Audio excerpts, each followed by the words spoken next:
Okay, well, welcome everybody. Very, very excited that you're all here tonight. I'm Mike DeLuca. I am your host. This is the Integrative Wellness and Development Podcast, and we are live on Zoom and on Facebook. And very grateful for those of you who are joining us on both platforms. Just a little bit of housekeeping. We're required to say this program is strictly for educational purposes only.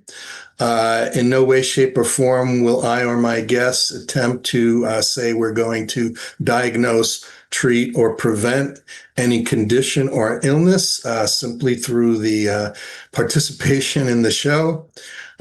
We are all about education. We're about education, inspiration, sometimes a little perspiration, but it's all about you, and it's all about helping you live a better life, a healthier life, a happier life. We always have interesting guests. I'm incredibly honored to have this particular guest tonight. The things that he has done in his life and the things he is doing to help others in their life are truly heroic. And I'm very, very grateful and honored to have him as our guest. So let me tell you a little bit about what we're going to do tonight and about our guest. And if you can see that, our guest tonight, and again, very grateful to have him, is Dan Jarvis. Dan is the founder and executive president of Healing the Hero. And you can find more information about that at healingthehero.org. A little bit about Dan. Dan is the founder and executive president of Healing the Hero. He is a retired U.S. Army sergeant and drill sergeant. While on active duty with the U.S. Army in Afghanistan, he was injured in the explosion of an IED device that left him with a traumatic brain injury. This combined with the tragic loss of one of his soldiers to another explosion and another to suicide caused by post-traumatic shock led to Dan's own PTS escalating to the point of nearly claiming his life. When Dan retired from the military due to his injuries, he served as a deputy sheriff for 7 years until his war injuries, PTS, and the trauma related to law enforcement caused him to retire. With traditional PTS treatment protocols not being effective for him and many of his fellow warriors, Dan was led to research other solutions to this tragic problem. Eventually, he developed the Healing the Hero program, utilizing protocols that he developed over a number of years.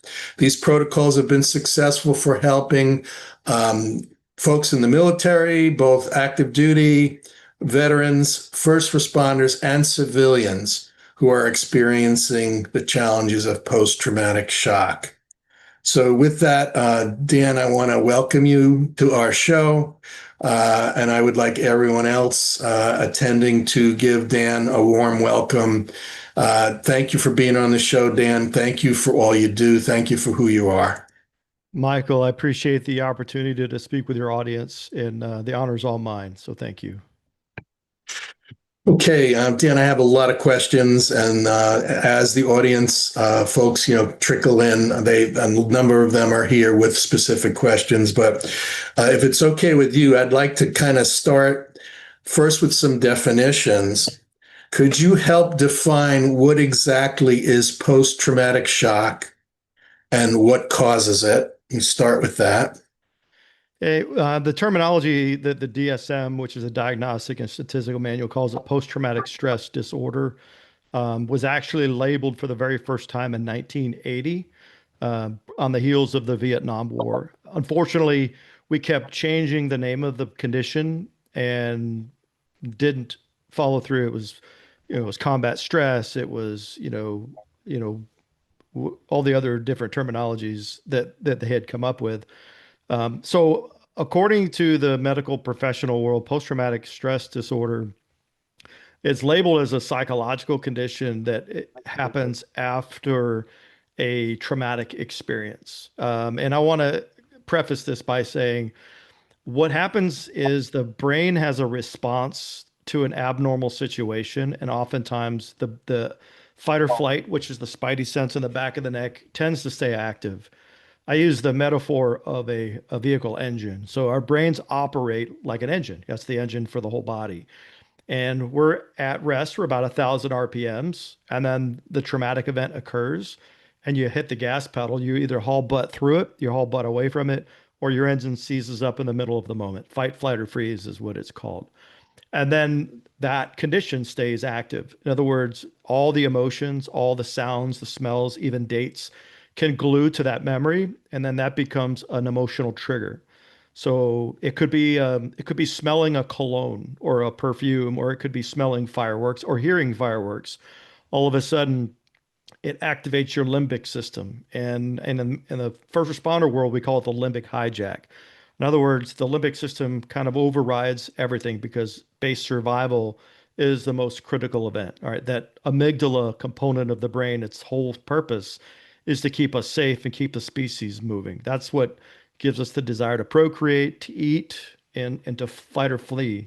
Problem is, we no longer live in environments that is very conducive, right?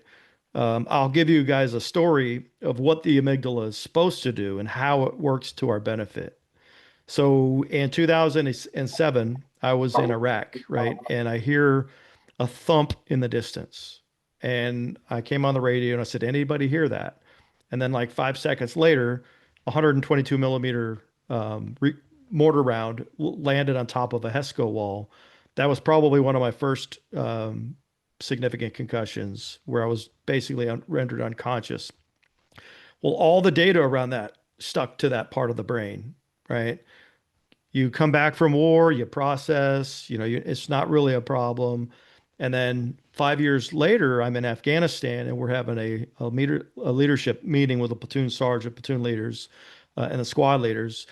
And I heard the same thump in the distance 5 years later. And I looked at everybody and I said, we're about to take contact.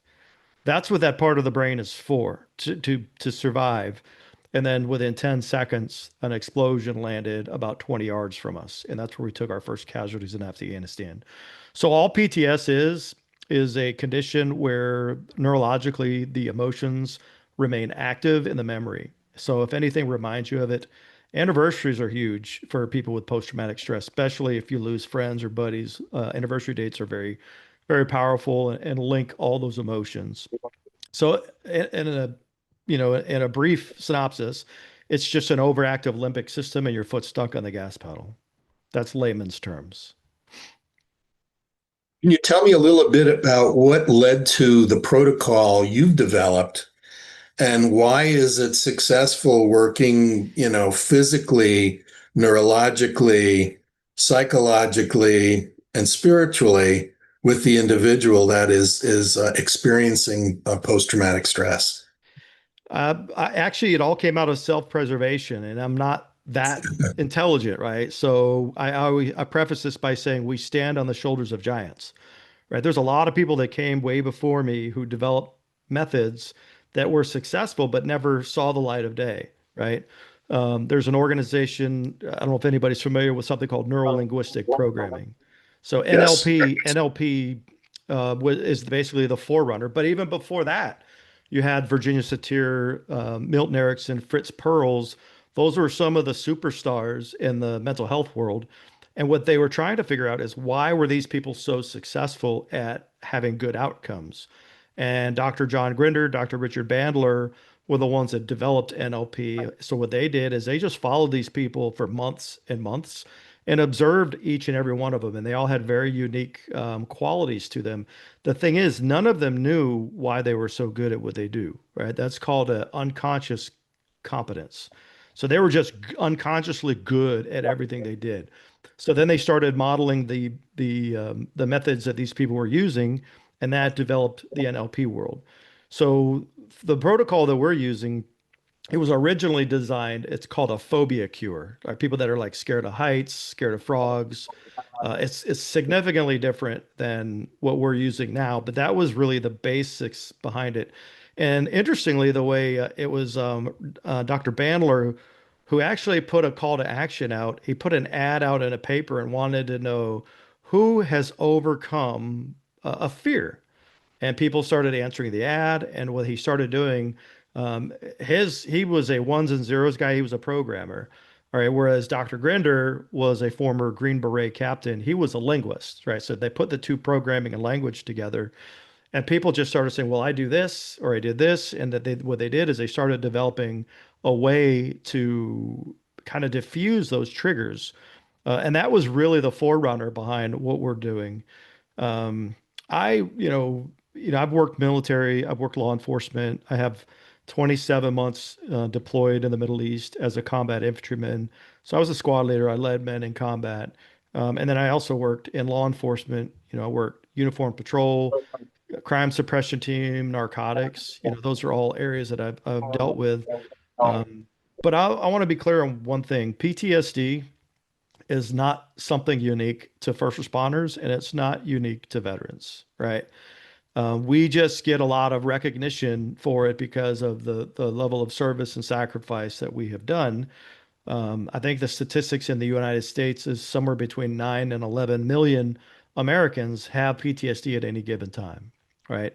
Only 1.1 million of those are veterans, right? And there are many first responders who are working day to day who've never even been evaluated for it that are at what we would call walking wounded, right? There's a reason why, uh, special risk retirements typically have a little bit higher retirement rate is not because of the danger of the job, but because of the longevity of the life of the expectation of that individual. So a lot of first responders, I think there was one study that was published. It followed a couple hundred, first responders over a 30-year career. And the average number, and this was a police specific study, the average number of traumatic events that person experienced directly to them was about 130 in that 30-year career. And then a civilian counterpart, maybe three that had a significant, and that's one of the reasons why heart attack, stroke, autoimmune, pick your cancer are things that are prevalent in the first responder community. It's also prevalent in the military as well, as we typically run a hot nervous system all the time. And then, the body has two defense mechanisms. It has an external defense mechanism, which is fight or flight, and that's the most pressing. And then it has an internal defense mechanism, which is our immune system. The moment we go into an external fight or flight, we're shutting down the immune system because right now the brain, the whole purpose is how do I get away from this saber-tooth tiger, right? That's, you hear the twig break and then all that data connects, sends you into a frenzy or what's called a limbic hijack. That's what ends up happening. So when we go into that fight or flight, we're shutting down our immune system. There's a renowned psychiatrist by the name of Dr. Bessel van der Kolk, who actually wrote a book called The Body Keeps Score, where it actually talks about how we store all of that trauma and stress at a cellular level, whereas the cortisol that's produced when we have those stress responses, the adrenaline that's produced, are what's causing a lot of physiological and physical conditions. So that's a little bit about the history of post-traumatic stress. I will say this: I've had the pleasure of speaking to some people that are pretty significant in the field. There's a Dr. Frank Ochberg. He's a psychiatrist that lives in Florida. He was one of the original editors of the DSM when they labeled PTSD for the first time. And he said that when they labeled it and they put it out, they realized, or he said, I realized we screwed up because we just stigmatized it to the entire Vietnam generation that you're broken, that you're disordered, And when I first heard that word from a VA psychiatrist, he said, do you know what your diagnosis is? I said, nobody's told me anything. He said, you have post-traumatic stress disorder with major depressive disorder.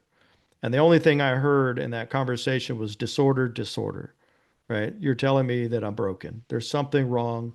That's not what I was looking for. I told him, I said, I'm not looking for labels and I'm definitely not looking for medication. I'm looking for solutions. And that was kind of my first experience at the Department of Veterans Affairs.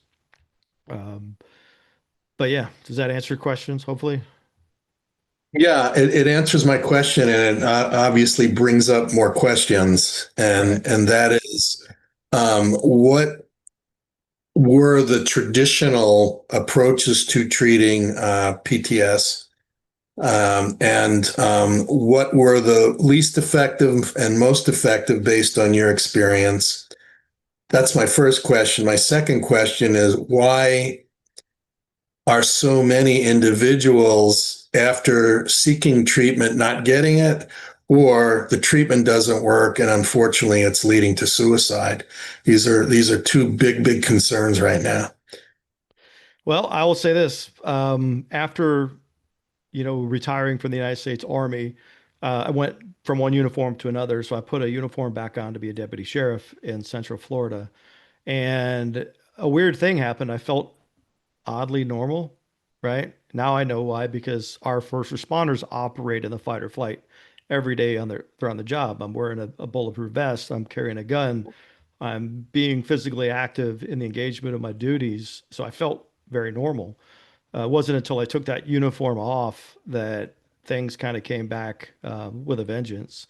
You know, let's go back to 2013. It was March 2nd. I'm still active duty, and we had been back from deployment for about a year, and my emotions were all over the place, right? I didn't know what was going on. I didn't want to even approach the issue from a mental health perspective because one, I had a top secret security clearance. I had men that I was, I would lead, and I didn't want to be that guy, right? Because I first thought like, talk to somebody? Do I tell my bosses? And they all seem like a bad idea because what do I do? They're going to make me move back into the barracks. They're going to take all my guns away. I'm going to be isolated. I'm going to be pariah, right? And those were the things that I would tell myself. And it was March 2nd, 2013. That's when I was looking at the rifle in the corner of my room, and I was like, you know what? 1 second, it's over, right? And two things ended up happening. First thing is I heard the kids running across the ceiling above me. I was in a basement apartment outside of Fort Wainwright, Alaska in Fairbanks, and I thought that's a horrible idea. A high power rifle would go right through the floor. I'm going to have to do this some other way. And then the next morning, I get a phone call from one of my soldiers, Ryan, and he's like, Sergeant Jarvis, did you hear about Corey? Anybody that's in the military knows that's not a good question. There's one of two options. They're either dead or in jail. I said, nobody, what happened? They said Corey shot and killed himself last night. Now, Corey was a 22-year-old soldier. He was a husband. He was a dad. He was always the guy helping everybody else out, always in a good mood. But maybe only his closest friends knew that he was struggling. And I just remember thinking, well, nobody had a clue that I was struggling. Nobody. And I always say Corey saved my life. Unfortunately, it's when he took his own.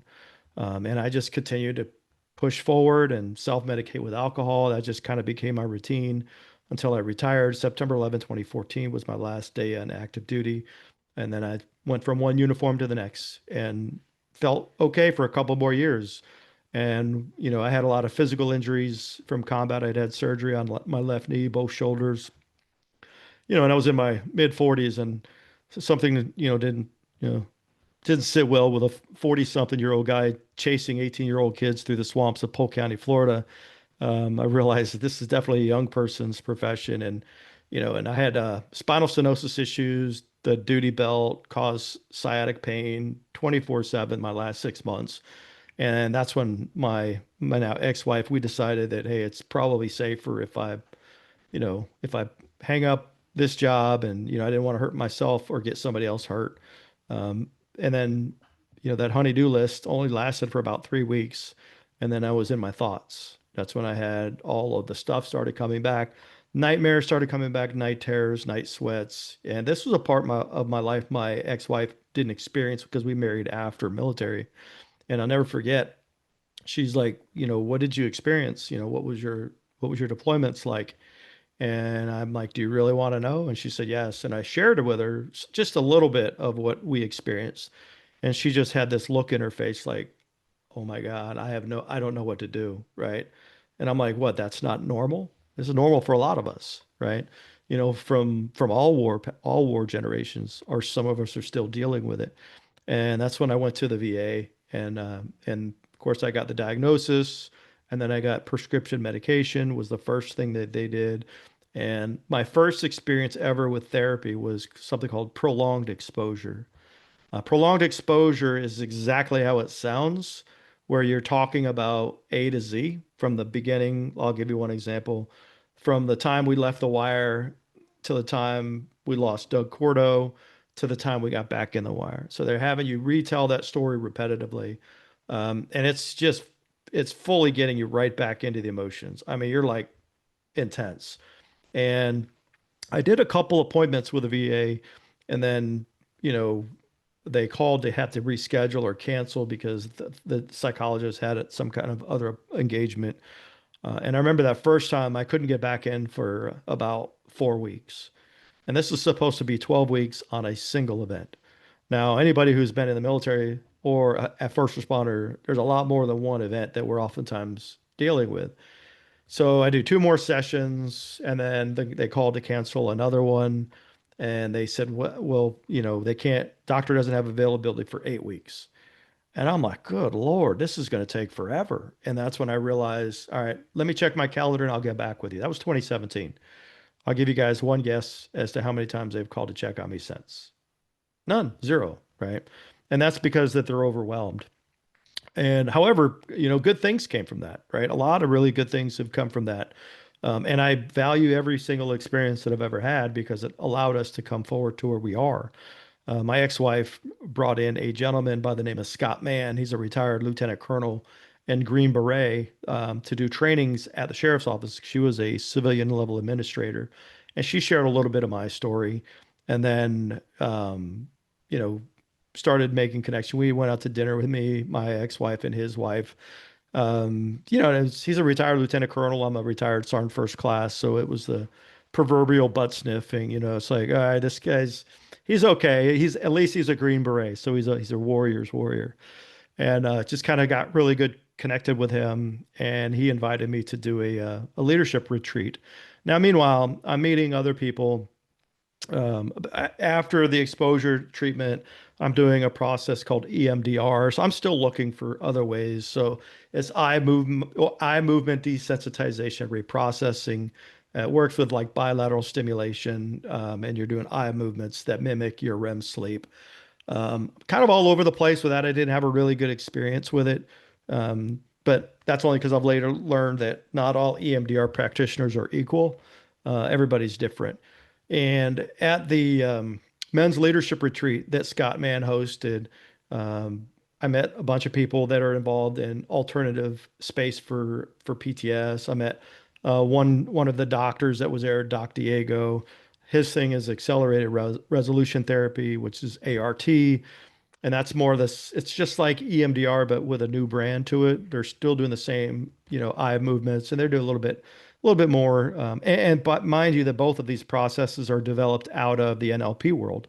And I met a gentleman who was at that retreat as an Air Force veteran, and he's involved with an organization out of I think it was Cornell, New York area called the Research and Recognition Project. But it was at that weekend that Scott Mann literally was teaching a group, and I must have had this perplexed look on my face. And he's like, Dan, you look like you have something you want to say. I said, yeah, 22-0. He's like, what's that? I said, we're losing 22 veterans a day to suicide. We're going to make it. We're going to take it to zero. That became the mission, right? That became the battle cry. And, I started my first nonprofit immediately after that weekend. That was April 15th of 2018. And about 6 months after that, I went up to Albuquerque, New Mexico, which ironically, I'm fixing to go back there, which is kind of cool. One of the therapists in that training is putting together a research project for us up there. But at that weekend or at that the training, it's something called the Reconsolidation of Traumatic Memories, RTM. So I'd say to date, RTM was the most significant shift. And I'll never forget, I'm the former cop sitting in the back of the room, and the trainer's making all these allegations about being able to heal PTSD relatively quickly. And of course, my cop brain is like, yeah, okay, for sure.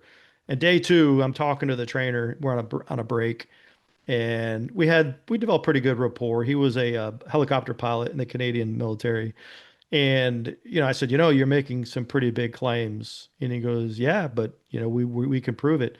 And I said, if I'm going to recommend this protocol to anybody, I want to experience it. And then he suckered me into doing it in front of the class when we came off that break. And that method is a little bit different. It's a exposure component to it, and then they do what's called the break state, which is something we do.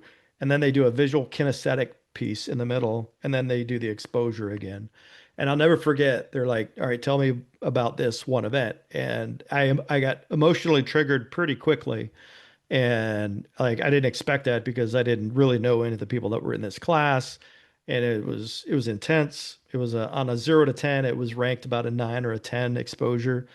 And the guy looks at me and goes, "Hey, what color's your Dodge truck?" And I stopped and I looked at him. I said, "Dodge? I've got a Ford. I would never drive a Dodge truck, right?" And then all of a sudden I realized I was totally out of that moment and totally out of the emotion. I was like, okay, that was pretty weird. And then they set up that little piece in the middle, the visual kinesthetic. That's more akin to the original visual kinesthetic part of NLP for the phobia cure, where they're using movie theaters and movie screens and rewinding and things. And then they say, "All right, now tell me the story again." And I'm like, "Oh, great, here we go again." And I started telling the story, and I'll never forget. I paused. Okay, where is the emotion? Right? That was my first. And I said to him, I looked at him, I'm not like, "Dude, what kind of Jedi stuff is this?" I might not have said stuff, I might have said something different. And half the class was laughing and the half were in tears because they watched a real world combat trauma. That protocol is an 89 line protocol. It takes about an hour to an hour and a half to get through. But I felt amazing. I couldn't believe it. And I'll never forget, I told Dr. Burke, the developer of that protocol, I said, if I would have known that this was accessible when I was looking down the barrel of that rifle, I would have dumped my bank account, right? I would have wrote you a check for 10,000 bucks or whatever. And then I asked him, I says, "Why is this not available to everybody?" And then you start realizing we're up against the paradigm, right? We have a very structured paradigm. We're programmed. Everybody has got a belief. Everybody's running a program. I don't care who you are. You know, all people run a program. And if you're coming out of a world where they don't believe you can heal that quickly, or they're trained that it has to be done this way, a lot of times they won't even explore the options, right? And the beautiful thing is when COVID hits, and I'm saying a lot of good came out of COVID too for us, right? When COVID hits and a lot of the funding dried up, because what we were doing is we were funding training for the folks at the Research and Recognition Project, and then sending the veterans and the first responders to the therapists. But then we realize we're up against a wall here because therapists are restricted by the state that they're licensed in. So I'll never forget, we had a guy from Pennsylvania. We had nobody up there trained.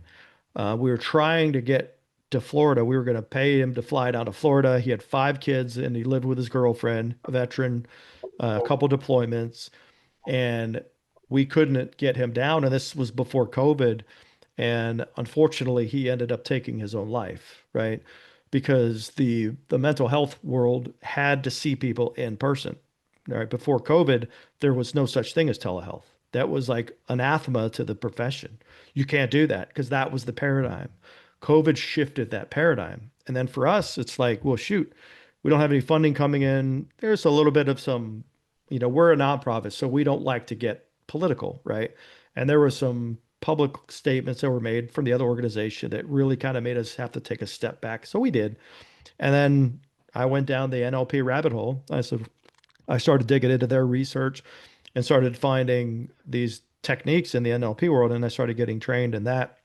And then I'm like, nobody goes to movie theaters anymore, right? And then next thing you know, we're like, let's use cell phones, let's use TVs on a wall, let's use laptops, right? And then it's even more further than that. We don't even need to use a device. We can disassociate people without utilizing a device. And it's through that act of association and disassociation. Associated is when you're in the memory and you're feeling it. You're like fully associated. You're looking through your eyes, you're hearing through your ears. So when you get them to associate and briefly expose the emotion, you have a 4 to 6 hour window to diffuse that trigger. So in other words, they could go for a walk, they could go to the grocery store, and I've actually tested that, and it actually works. Where they would have to pause, and then they'd activated a trigger, then they would go to somewhere, and they'd come back, and we would just run the process, and it would diffuse the trigger. So as it stands right now, it's a 9 line protocol. So we have 9 lines. It takes anywhere from 4 to 8 minutes to diffuse a trigger, right? My whole why is find a better way and share it, right? There's got to be a better way that doesn't take an hour and a half per event. Next thing you know, we've got it dialed down so tight that it takes literally 4 to 8 minutes, where you can have somebody who was at 9/11 on ground zero and 5, 6, 7 minutes, they can't feel that emotion anymore. And that's the remarkable part, because when the emotion's active, when the nervous system is active, that emotional state is malleable. It's like plastic. I think the scientific term they call is neuroplasticity, right? When you take your foot off that gas pedal and the nervous system calms down, and a lot of people feel lighter, a lot of people feel exhausted. You'll see people yawning. I love it when they're yawning, because I'm sitting on the other end of the computer making the fishing hook because I know I got them. That amygdala just literally went back to the normal position. And then they'll feel really calm, and then they can sleep. I've had guys text me. One guy's like, "What kind of voodoo stuff is this? I just slept 13 hours." And he goes, "I'd never sleep more than 2 hours in a day." Right. And that's the parasympathetic response. That's the really remarkable thing, is when you get them to that parasympathetic. There's more than one way to get there, right? So there's a lot of people will use breath work to go parasympathetic. There's people that'll use mindfulness or meditation to try to get into that parasympathetic. But the really cool part about what we're doing is we're seeing lasting changes. And if we can convince the world that post-traumatic stress is an injury, right? If you break an arm, what do? Go put a cast on it, right? So if we can look at PTS as an injury, and I say this, if you can be traumatized in 5 minutes, why can't you be untraumatized in 5 minutes, right? Why do you need to be in therapy and on meds for 2 decades? And that's the remarkable thing. We've seen people on for PTSD on 18 different medications just from PTSD. They'll give them a SSRI for the depression, and then they'll give them a benzo for the anxiety, and then they start developing side effects, and then they start prescribing medication for the side effects. And then a lot of the medications are what's called black label. In other words, they have suicidal and homicidal ideation. If you have PTSD, that's probably not something you should be taking, right? And next thing you know, your brain chemistry is off because they got you on 18 different pills, right? That's the problem. I always said, if in, I can't make any claims because I'm not a medical doctor. I'm a jabroni who's just tired of losing buddies, right? If they would stop prescribing so many meds to our veterans, I'd say the suicides would drop significantly in half.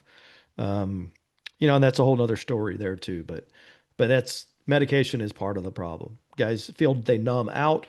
Many of the meds don't allow them to hit their REM sleep cycles. REM sleep is where the brain reprocesses the emotions. It moves emotions and memories to the right filing cabinets. And if you never hit your REM cycles, you're not going to process. So you're going to always have those triggers active.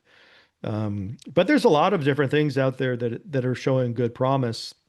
you know, I'm not much into like plant medicine or whatever, but there's some, phase 3 clinical trials on the what's called microdosing psilocybin. There's some other things out there, and my thing is you do what you're comfortable with. Um, but we made this stuff so easy. We got Marines doing it, so that's my joke. Ooh, Any Marines in ooh. here? I love my Marines. So, but yeah, Uh, that's kind of it. So like I've gone through a large range. I've done the cognitive behavioral therapy. I've done EMDR, ART, RTM. RTM was the most significant for me. However, RTM is just designed for PTS. What we've developed actually goes further. We can go into anxiety, anger problems, rage, survivor guilt, shame. And the beautiful part is, we're a faith-based entity. We're Christian, but these processes can be worked with all spectrums of people, right? If you're a Christian believer, we use what's called the Jesus protocol. If you're an atheist, we'll use the peer rescue, right? It's a secular version. You're doing the same thing in those processes, but what's really cool about using a person's faith is that's their deepest core identity. It doesn't matter yes. doesn't matter what your faith is. I've worked with a rabbi, and we just call that the Moses protocol, right? We've worked with Muslims, and Muslims are a little bit different. They can't visualize somebody else, but a lot of times their dads are the most respected people, and we would bring their trusted family member into that healing equation, or an older version of themselves, And yeah, it's just cool because the mental health world, they don't get into the mind body spirit connection. There is a spiritual component, right? You have to address that part, especially when you're dealing with the amount of moral injury that, these people have. I'll share a story. It was so cool. We had a guy, we're doing a research study at Arizona State University, right? So we're doing brain mapping with EEG pre and post treatment. And this guy's scores were pretty maxed for PTSD, depression, anxiety. He was actively suicidal, right? I do his brain scan, do a session with him, and talk about the moral injury. He was in a firefight and he ended up killing a 5-year-old boy, right? Not something that any one of us in warfare want to do, but he had been living with that for the past 20 years and he was having a hard time letting it go. So we allowed the faith component to come in for him. 3 sessions later, scores are 0, 0, 0, right? From high 70s to 27 to 21 on anxiety. He was max on the anxiety and depression, and he's no longer symptomatic, right? And I went to do his second brain scan, and it was funny because his wife was there, and I won't mention names, but his wife was there, looks at me. She goes, I don't know what you did. And she looked at her husband, but she goes, but that is not the same human being, right? They were preparing to divorce. She was getting ready to leave him and it totally transformed and you could see the brain activity change, right? That's what we're measuring. You can see the heart rate variability, which is the stress load on the heart. His self-reported kind of an efficiency rating we call a global score, he scored 33% out of 100% on the first scan. He was 91% on the second scan. And these are measurements that you can actually see the brain making these kind of massive changes. And that's the injury part, right? Because once that data gets published, well, it's going to no longer be refutable. I mean, they can always refute their subjective scores because that is important. How they feel is important. But when you see the changes in the brain, you can't lie. You can't. It's a FDA approved medical device that we're getting pre and post measurements, and you're seeing the changes, and that's a really cool part. I've been pretty blessed. I've gotten to know a lot of really interesting people that are in this field, and I want to give a shout out to Dr. David Hagedorn. So Dr. Hagedorn developed a company called Evoke Neuroscience, and he had what's called the Evox, and that's the EEG system. So Dave, when he heard about what we were doing, we're talking 3 years ago, um, wanted to see it, right? And I told him I'm getting ready to fly to Maryland to work with a female police officer. She wouldn't do the sessions remotely. I said, well, fine, I'll fly up there and I'll work with you in person. And he stopped what he was doing. He's a clinical psychologist, neuroscience guy, Army vet, drives like 6 hours to Maryland from where he lived, which was, I don't know, I thought that was pretty cool. Got himself a hotel, came in the next day, did a brain scan.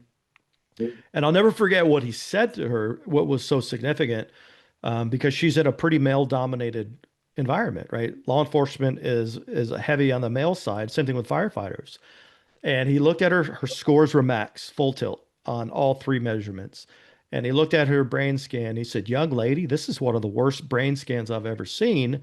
And I work with MARSOC active duty. That's Marine Special Operations Command out of Camp Lejeune. And he said, your scores match your brain scan.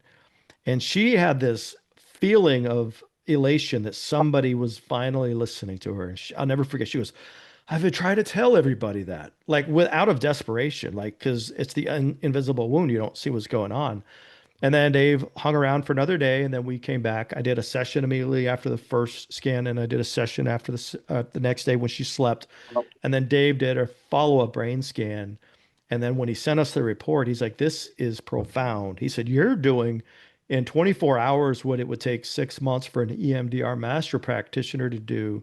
And he said, most master practitioners won't even get that level because she went from maxing out PTS symptoms to almost not symptomatic overnight. Right. And then he goes, and you're not a therapist. And he goes, you guys got to study this. You got to research this.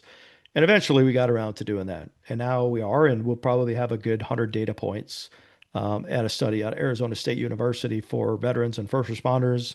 And then we got a second university, San Diego State University out in California is going to do a second study with their IRB and it'll be like more like a randomized controlled trial using corrections officers out of Cook County, Illinois, which is Chicago. So a lot of good stuff. And this is the whole purpose is to validate the science behind it so that we can get more eyes on it and we can get more independent review of it. Because if we can change the system's viewpoint and they see the data and it looks promising, we can get the therapist to step up and actually, take back the responsibility. There's always going to be a need for peer support, but the clinical psychology world, the therapy world, that's their primary role is, and we're having to do it because, nobody else was coming. We just got tired of losing buddies. But that's a lot of information. Any questions? Did I get everything? I've still got more questions, I got more and that answers. great, great. You've given me a great background as to what is the challenge, right? What is the process that's going on to create the challenge? And then what are some solutions? I'd like to hear now more about your organization, Healing the Hero. And I'm sending in the chat here, healingthehero.org is the website. Could you enlighten us about how does that work? How do people contact you? Who are the people delivering the protocol? And, how does the whole thing work and how can people get involved?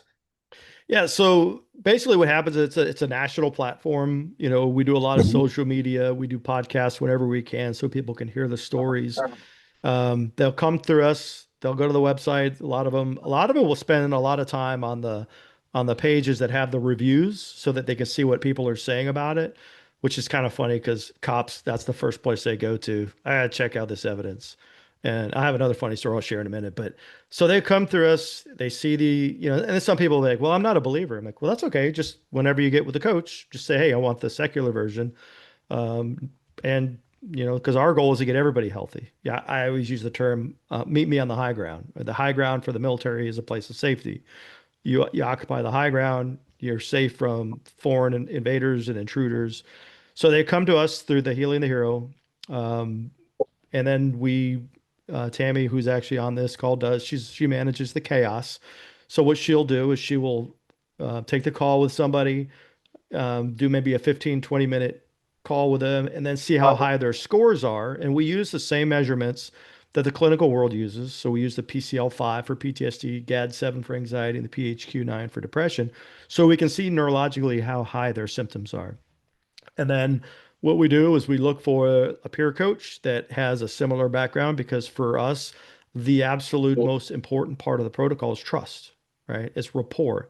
Do you trust the person that you're with? Because if you trust them, well, then you're going to follow the instructions. And then the next thing you know, they have this flabbergasted, confused look on their face because they can't feel the emotions anymore. And that's the really cool part.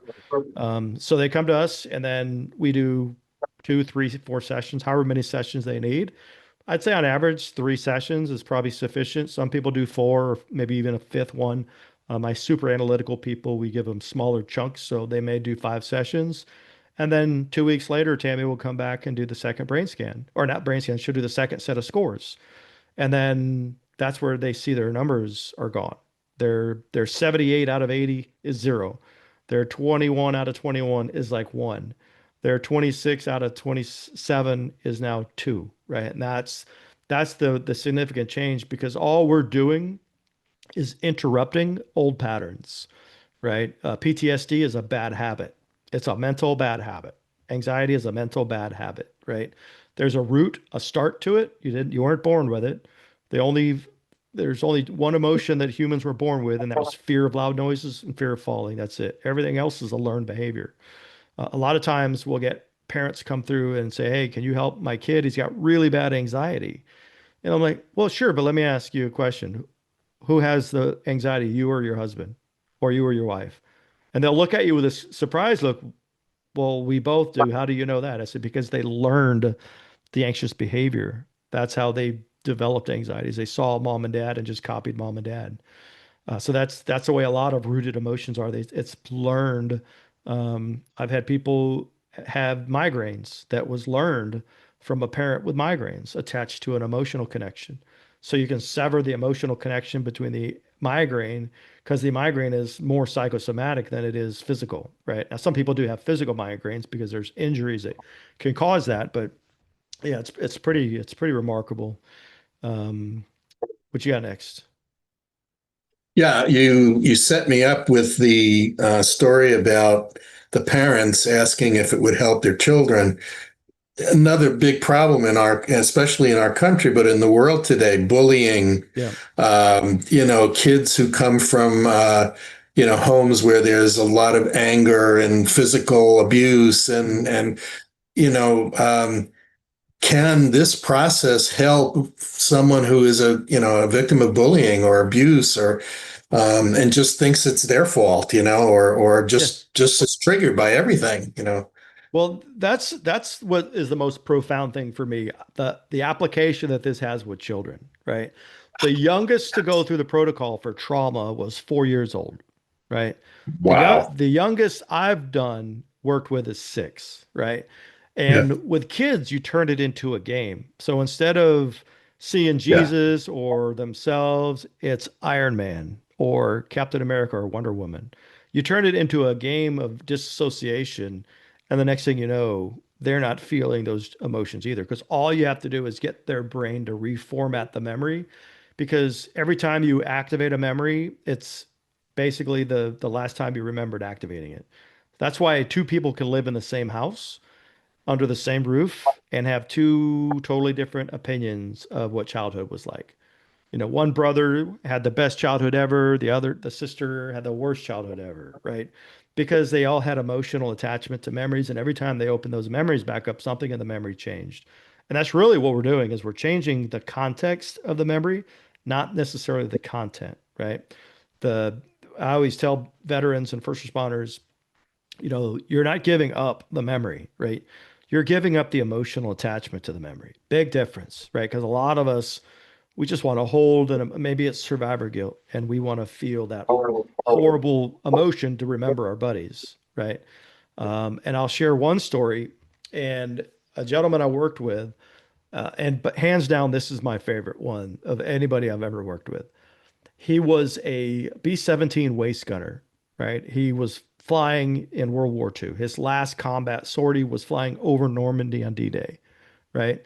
And his buddy got shot down off to his flank and survivor guilt. He's like, Dan, do you think it's ever really gone? Now, he had gone through the RTM protocol for the trauma part, but he still had the underlying negative emotional attachment to the memory. And I said, well, what are you feeling, Mel? And he said, I felt guilty every day I've stepped foot on US soil. And I said, that's survivor guilt, right? That's an 800-pound gorilla in itself. Add that to PTS, and it's a 1,600-pound gorilla. It's one on one shoulder and one on the other. And so we did the exercise to reprocess that memory. And when you activate it, it's malleable. So he was a 10 on a 0 to 10. And then you distance him, you disassociate him. So I had him trading places with his best friend. And I had him look at the plane he was on. Now his buddy is on. And he had to frame it from that angle. And I says, what do you want from Oscar? And he said, well, I'd want him to be happy, a productive citizen. You never hear that anymore. Have a healthy life and just do great things. And then I said, well, do you want him to feel the burden of your death for the rest of his natural life? He goes, oh, no, I would never consider that. And I just asked him, so then what makes you think he's expecting less from you? And he stopped, his eyes got really wide. You could see the shift internally, and he looked at me and he goes, I never thought of that. And it allowed all those emotions to process and pass through. It's kind of like I explain it to people.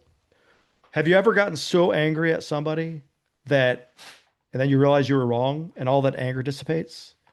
It's the same concept. All we do is go back to the root and activate it, do a little exercise, and then get them to release it where they can't even feel the emotion anymore. And that gentleman is like 102 years old now, and he's still living in Orlando, Florida, right? Wow. Without survivor guilt, right? And but yeah, it's just a lot of it is framing. What does a frame do for something? It makes a picture look totally different, right? So, I mean, there's a little bit more than framing with what we do. We do association and disassociation with that, but it makes it so they can't feel that emotion anymore. And it's like the aha moment. It's like the eureka moment. Oh my gosh, time and time again, survivor guilt. I just haven't traded places, and you would be surprised at they are now looking at that event from a totally different perspective. And then they realize, well, shoot, I wouldn't want him to feel that way. So why am I feeling this way? Let me honor him or her by living my best life. And it gives them permission, right? It gives them permission to let it go. Well, in addition to permission, Dan, you are empowering the individual to create their life from that point on and recognize they are the author of their script. They are the creator of Right. their life from that point on. Yeah, Yeah. that's powerful. When you get into this work, like if you do traditional therapy, a therapist sets the conditions of the session. You're at their, disposal and you're operating in the framework and they're guiding you through it. So for us, we want to empower the person to take control of the session. And I've had people say, well, can I do this? And I'm like, it's your movie, bro. You can do whatever you want. And then it worked, right? And Yeah. it was a little kid, like I think it was like a 14-year-old girl who didn't want to watch herself, right? Well, who's your favorite superhero? Wonder Woman. Let's go see what Wonder Woman can do. And next thing you know, it's gone, and you're like, oh wow, this is crazy, right? We could do a lot to help a lot of different people on any level, and there is no end to your ability to heal. We were fearfully, wonderfully made. We were designed to heal. We were not designed to be on medication and not designed to be in therapy for our entire lives. And the goal is people should get back healthy, productive. But yeah, it empowers them. We let them take control. Yeah, we tell them kind of like, "Hey man, you're driving the car. We're just kind of holding the roadmap, right? And then we just showing your brain what it needs to do." I really want our listeners to understand that all the things that you've talked about that your organization does, healingthehero.org, this is completely free. Yep. This is free to the people coming to you for help. Yeah, a lot of people kind of get stumped by that, right? I've had guys say, "Well, what's the cost?" And I'm like, "No, there's no cost." No, seriously, what's it going to cost me? I'm like, "All right, you got me. There is a catch. When you heal, you got to send me 3 of your buddies." And they're like, "Oh, I can do that." And they do. That's how we've been grassroots and growing so rapidly. When one person feels it, I always say when you find your way out of that dark place, you have a moral obligation to shine the light back in to show others the way. And that's really what it's all about. Absolutely. Well, then, being a nonprofit organization, if you're giving away your services for free, and you've spoken about how all of your people who are delivering the service are volunteers, Right. that's amazing in itself. How can people support the organization? How can we help you help the people you're trying to help?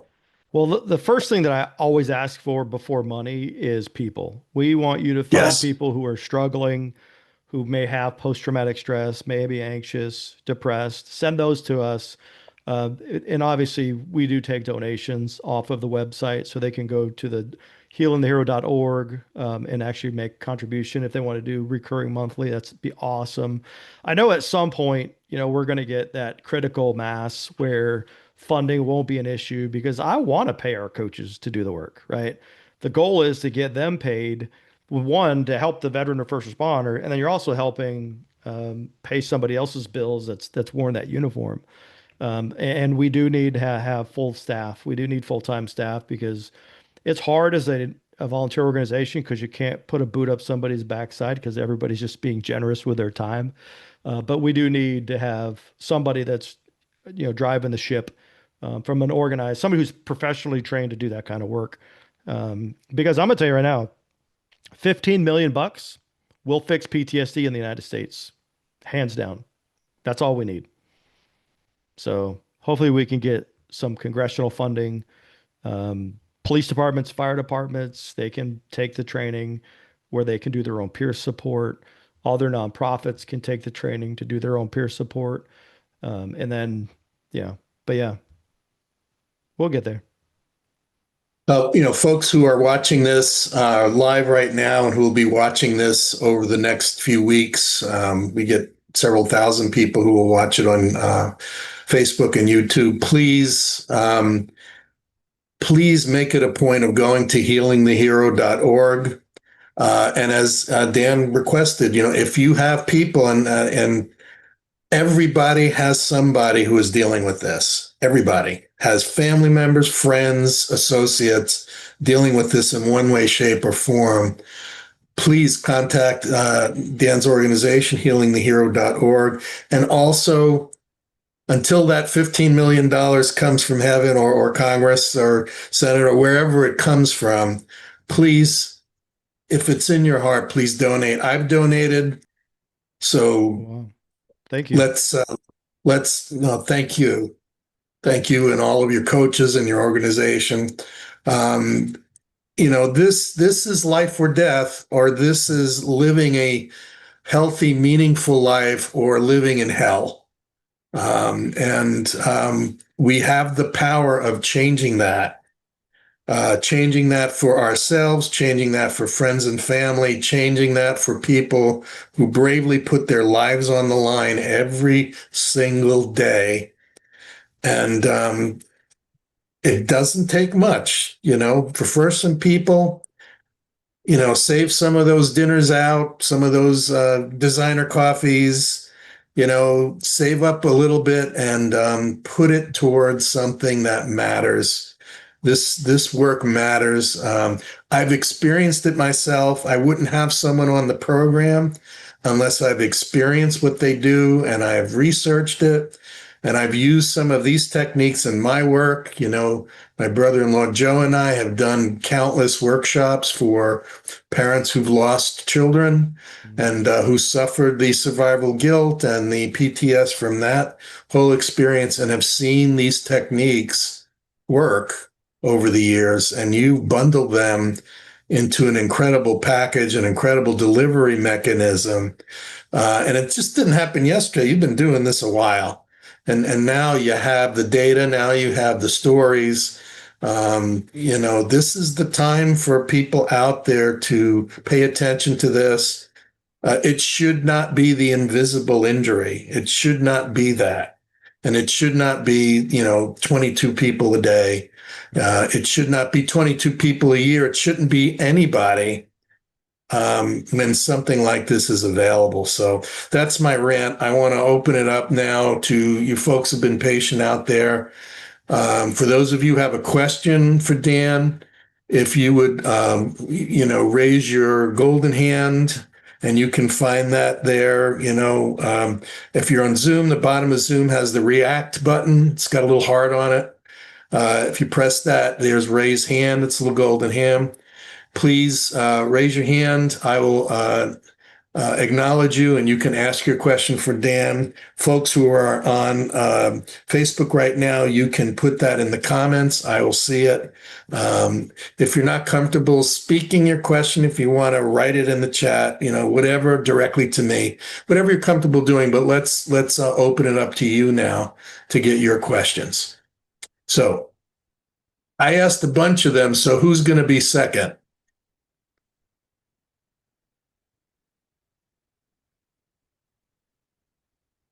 Joel, you're waving. Do you have a question?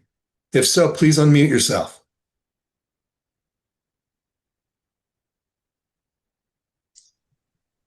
Okay, There yeah. you go. Yeah, I've always been interested in this for the last 20 years at least. I had a friend who was a Vietnam veteran, and he crawled in the tunnels of Da Nang, and that's when his started. But also I've just been always. Are you familiar with the work of Brent Baum, the holographic memory resolution? No. He's really interesting. He really brings some really interesting pieces to the puzzle of trauma and memory resolution. And yeah, he's worked with tens of thousands of the federal government brought him in when the airplane off New York City crashed in like 98 or something like that. Then the World Trade Center, they brought him in to help with that. He brings in some kinesthetic and other pieces too that might enlarge that for you.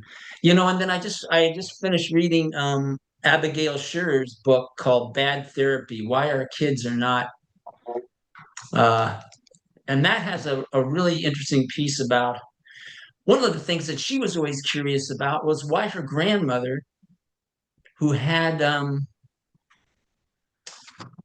who was suffered extremely severe malnutrition during the Depression, and then was in an iron lung with polio for 2 years, why she never had to go through any therapy, and why she went on to get her law degree later in her life and then become a judge. Oh, So I her guess one of her positions, which I think it's your position too, is that the natural state of the human being is resiliency. It's not the disorder. right. And a lot of it goes back, if you want to really go down the rabbit hole, go back to Freud and Adler, right? So we adopted the Freudian model, and that's all about psychosocial development and childhood trauma. Whereas Adler was the flip side. Adler was the how do we become more resilient? Had we adopted Adler's position, we'd be a whole different planet right now.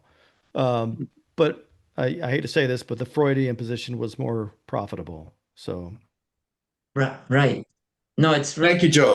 it's really fascinating. Thank you. Thank yep, you for thank you. being on here. Yeah, There's so much that I could talk about. I'll just be quiet. thank you. Thank you for your information and your question. Who else has a question? Can I give one caveat to what Joel said when he talked about Absolutely. why did one not need it? One of the things that we measure is something called adverse childhood experiences. It's called the ACEs. So there's a 10-point question, and we get some people that are scoring 9 out of 10 points, right? And there's so much data on the ACEs that they can look at a person and say, well, your score is a 6. Your death range is going to be between 58 and like 65 without intervention. The problem is kids that come out of traumatic childhoods don't learn to process in a very healthy way, right? So a lot of it comes back to how they were raised will also determine about how healthy their outcomes will be. Because if mom and dad were very healthy, they learned to process in a very healthy way. Those of us that didn't have healthy childhoods, we learned to process incorrectly, and we continue that improper processing into adulthood. So that's probably a significant reason why some people may need therapy and some don't. That would probably explain childhood PSD or CPTSD. Right. The term CPTSD is, I make some people upset when I say this. That's just the label that they put on it when they can't fix it. Okay. Right. We've had people in our study with complex PTSD, long careers in law enforcement, and then 5 sessions later, they're no longer symptomatic. They may need a little bit more than the 3 to 4 because they may have more trauma, but even complex PTS can heal. But yes, complex is an accumulation from childhood through a career, through, if you're a first responder, you've probably dealt with a ton of stuff on the job. Um, and the reality is if you don't feel a certain way about it, then you really got a problem, right? You can't experience some of the things that our first responders and our military folks experience and not come out unscathed. There's going to be stuff that you're going to experience. I don't think I've met a person yet who had no emotional scars or baggage that was honest with themselves, if that makes sense. Thank you. Yes, sir. Thanks, Scott. Thanks for the question. Thank Dan. Who else?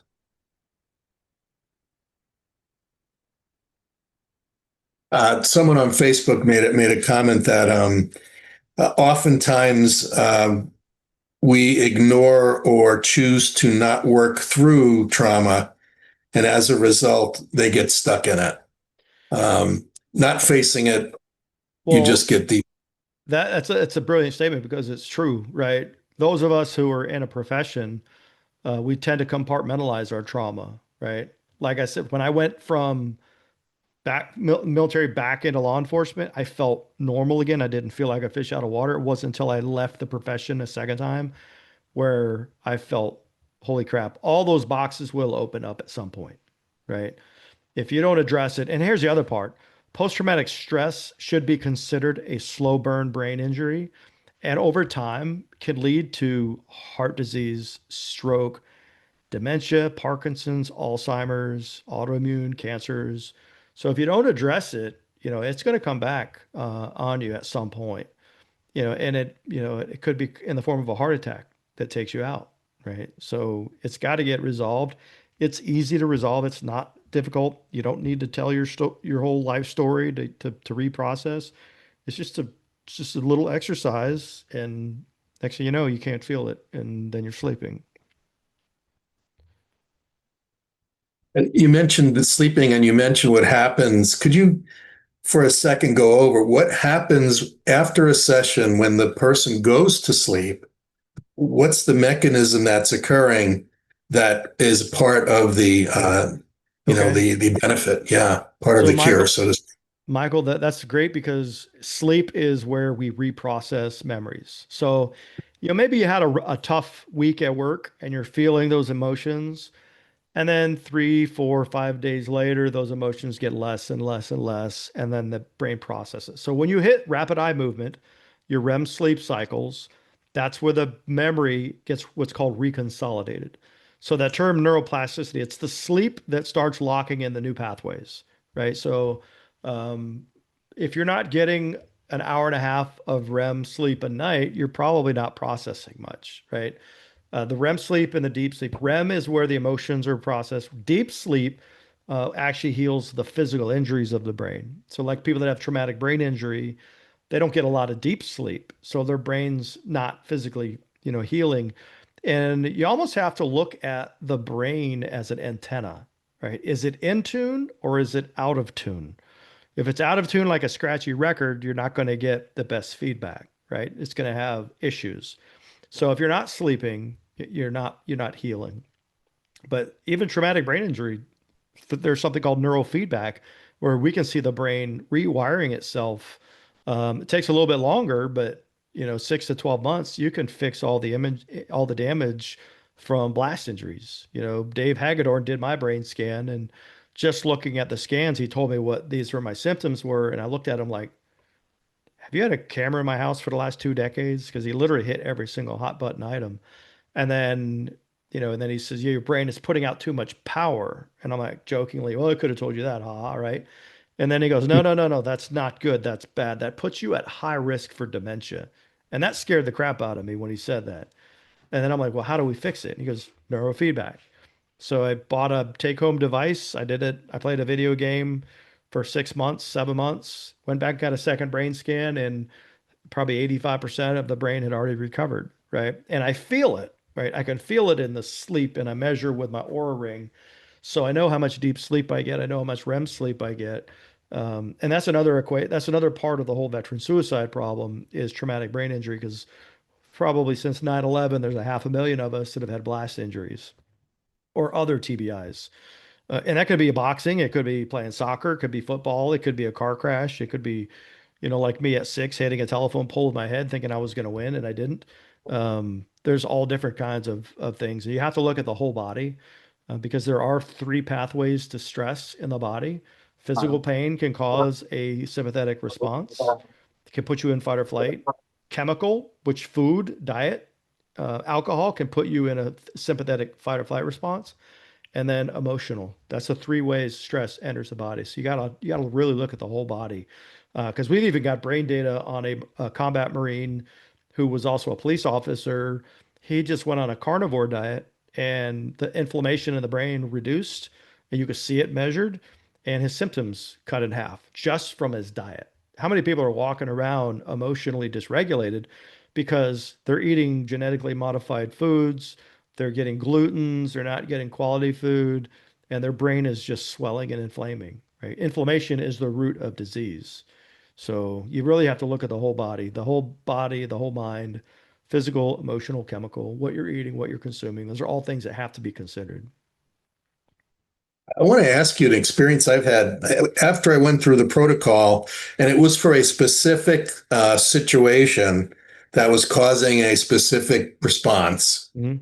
But after about maybe a month after going through the protocol, not only had I resolved that initial situation, right?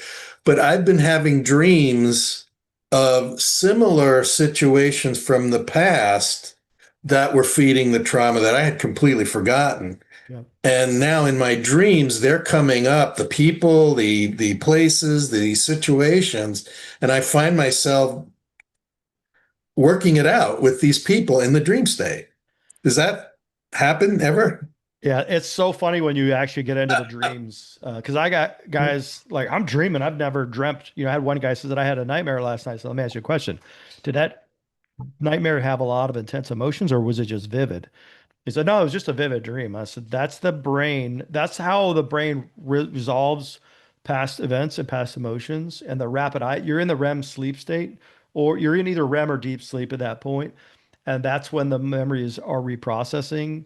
And it's called memory reconsolidation. So that's actually normal. And there's people that I've done the process. We tend to delete, generalize, and distort information. So when we can only take in about 150 bits per second, but yet there's 2 million bits a second of data coming in all day long, right?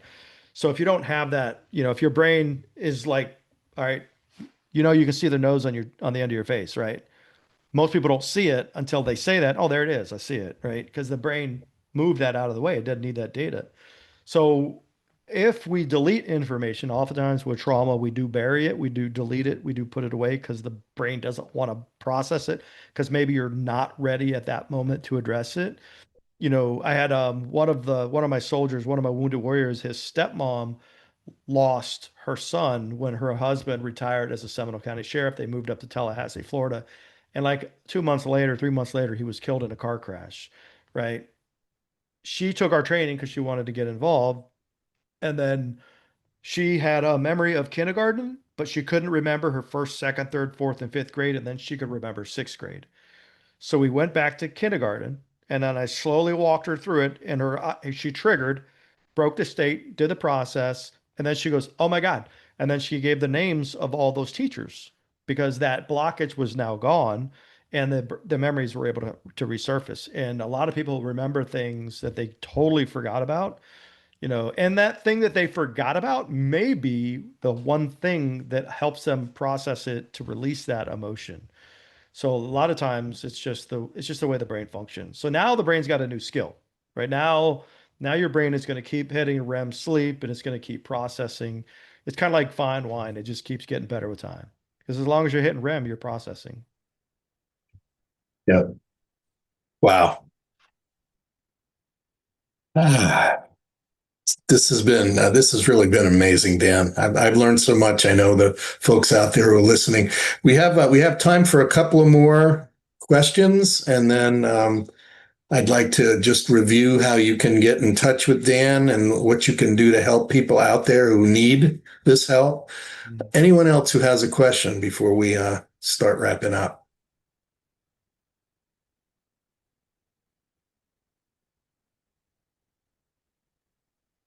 I guess I do. Just a quick question. I have an acquaintance that did um, meditations and guided imageries at the hospitals in Las Vegas and clinics there for about 5 years, and she was very successful. And she was using what the Veterans Administration and all their research and stuff calls mantra repetition practice, MRP. Hmm.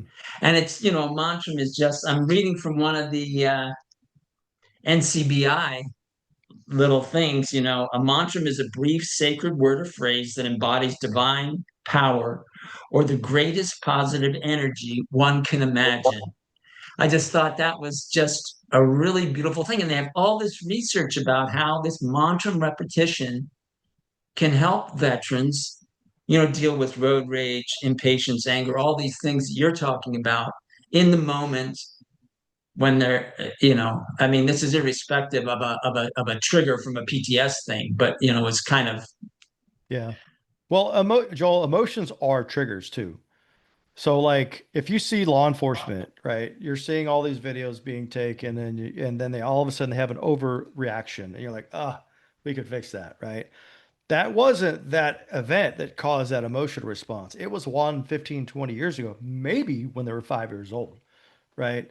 It's like the memory happens and the way the brain preserves the learning is their emotions is the most powerful way of learning. Problem is with a negative association, if you're triggered negatively and you're going into limbic hijack, you're shutting off your prefrontal cortex. So you're shutting off your ability to make logical decisions. You're shutting down your impulse control and you're shutting off empathy. So your ability to relate and connect with people. That's why, when I talk to veteran groups, I'm like, who in here said something to the person they love and care about the most? And 5 minutes later, we're like, oh my God, I can't believe I said that. And like 90% of the hands go up because when they get in the visceral, emotional, triggered state, they lose empathy, right? They lose logic. They lose sound decisions. They lose executive function. And then they do stupid things, right? That's the human brain. Another thing, you know, you can't process unconsciously, you can't process negative um, statements. So, Joel, if I tell you, don't think of a pink elephant, what did you just think of? Pink Yep. elephant. What is it we're telling ourselves when we get pissed off? Oh, Right. don't be so angry. Don't be Yep. so depressed. Don't be so Right. sad. And what does the brain hear? Be angry, be depressed, be sad. And then it activates those old triggers. So you got to drop the anchors. You got to get those old triggers gone so that that doesn't come up in your thought process, right? Because as you're moving forward, what was weird for me is something that would make me like super frustrated. I remember the first time I processed frustration, that was probably one of my more powerful emotions. Something happened and I stopped waiting. Where is it? Oh, that's weird. It's not here. That pattern has changed, right? And also the language patterns that we use to reframe events is more geared for your unconscious brain and not your conscious brain. So you're able to go back in time and install data that you didn't have before. So you can install that faith component in a memory when you were young, right? I had a pastoral counselor, we trained them. Anger, he or she, I think it was a he, was 9 years old. It was a super intense emotion. He could still viscerally feel it. And he's in his 60s. And a lot of times with that, I just give him a Bible verse. I'm like, can I give you a Bible verse? Yeah, sure. Bible says, be angry and do not sin. Do not let the sun go down on your anger. And then I asked him, I said, how many sunsets since you were 9? And then his eyes go like, and then you just watch him release it, right? That's deep identity. I can't hold this because now it's sinful, right? No matter where your faith component is, you can utilize that to powerfully change something. And now instead of emotions activating, I'm not going to let the sun get out of my anger. And then maybe you get angry and then it goes away, right? That's the whole goal. Because it's not designed to make you not feel emotions. It's designed to change the root, the cause. I mean, how many people here have had their wife say, you're acting like a 10-year-old, right? Because it's probably an emotion established when you were about 10 years old. That's just the way the brain retains and preserves data.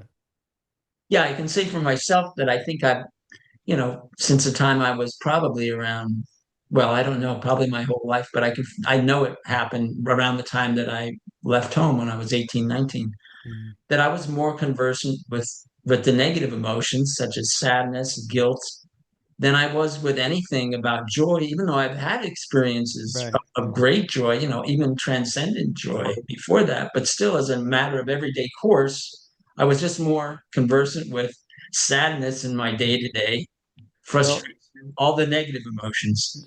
Joel, that's 80% of the population. Yep. I, It's called moving away from pain. 80% are moving away from pain. 20% are moving towards pleasure. Once you drop all those old past anchors, then you can move towards pleasure the way you're supposed to. Be healthy. I mean, you're gonna experience things in life. It's not like a vaccine against grief. If you lose somebody, you're gonna feel it, right? The brain's got it, right? There's a process to healing it. You can't whoosh everything away. So Very nice. You're extremely well. I've listened to a lot of speakers around this topic, EMT, all sorts of, you know, you have a tremendous vocabulary with this whole thing. It's just well, thank you. extremely, thank you. I I know Thank you, more. Joel. I know more about the human brain than any self-respecting infantryman should. Uh, well, we're getting close. We're getting close to the time to end. Any other questions from anyone else who hasn't had a chance to have a question answered. We've got a little time left for Dan.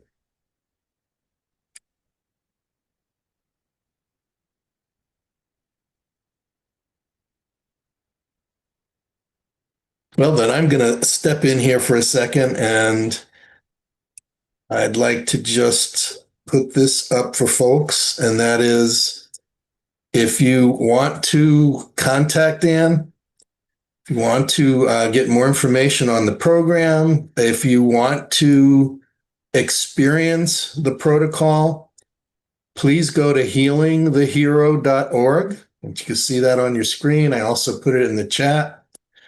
Please go there, find out more about the program. As Dan requested, if you have people that need this help, please send them to this website. Please refer them over to Dan. There's a good chance that there's somebody in their area that can help, but because of Zoom and phone calls, it doesn't matter where they are, they can be helped. So please do that. Also, please consider helping financially. Whatever you can, everything, every little bit helps. Healingthehero.org. You can make a contribution. So please do that. It's important. I want to especially thank folks who this is your first time being with us on this show.